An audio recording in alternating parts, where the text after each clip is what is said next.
অন্তর্বর্তী সরকার তাদের লক্ষ্য থেকে কিছুটা বিচ্যুত হচ্ছে বলে মন্তব্য করেছেন বিএনপির ভারপ্রাপ্ত চেয়ারম্যান তারেক রহমান। তিনি বলেন, সরকারের বিভিন্ন ব্যক্তির বক্তব্য বিবৃতি ঘিরে মানুষের মধ্যে নানা বিভ্রান্তি দেখা দিচ্ছে। রাজনীতিতে যখন বিভ্রান্তি থাকবে তখন সমাজের বিভিন্ন স্তরে স্বাভাবিকভাবে অস্থিরতা দেখা দেবে। এই অস্থিরতার কারণে দেশের প্রত্যেক মানুষ সমস্যার সম্মুখীন হবে। রোববার ঢাকা বার আইনজীবী সমিতি মিলনায়তনে জাতীয়তাবাদী আইনজীবী ফোরামের আয়োজনে রাষ্ট্রকাঠামো মেরামতে ৩১ দফা রূপরেখা শীর্ষক এক প্রশিক্ষণ কর্মশালায় তিনি এসব কথা বলেন।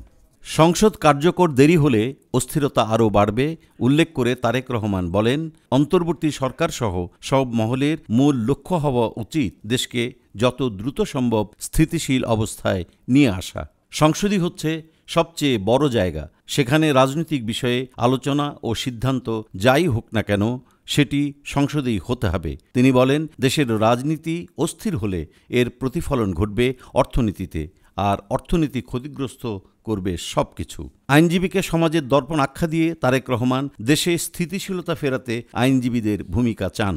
তিনি বলেন, কোনো ব্যক্তি বলেন, নির্বাচন হলে কি সব সমস্যার সমাধান হয়ে যাবে? এ কথাটি এভাবে না বলে আমরা চিন্তা করতে পারি, নির্বাচন হলে দেশে একটি স্থিতি অবস্থা আসবে, ধীরে ধীরে সংস্কার কাজগুলো শুরু হবে, সমস্যা কমতে শুরু করবে। তারেক রহমান বলেন, বিভিন্ন ব্যক্তি সংস্কার প্রস্তাব করছেন, এটা খুব ভালো।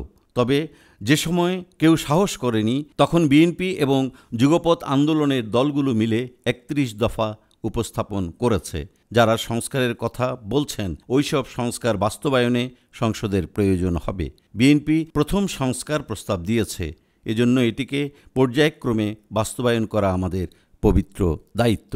জাতীয়তাবাদী আইনজীবী ফোরাম ঢাকা বার ইউনিটের আহ্বায়ক খোরশেদ আলমের সভাপতিত্বে কর্মশালায় বক্তব্য দেন জয়নুল আবেদিন, অধ্যাপক doctor Borhan Uddin Khan, barrister Kaiser Kamal, doctor Moudud Hossain Alamgir Pavel, Syed Nazrul Islam প্রমুখ।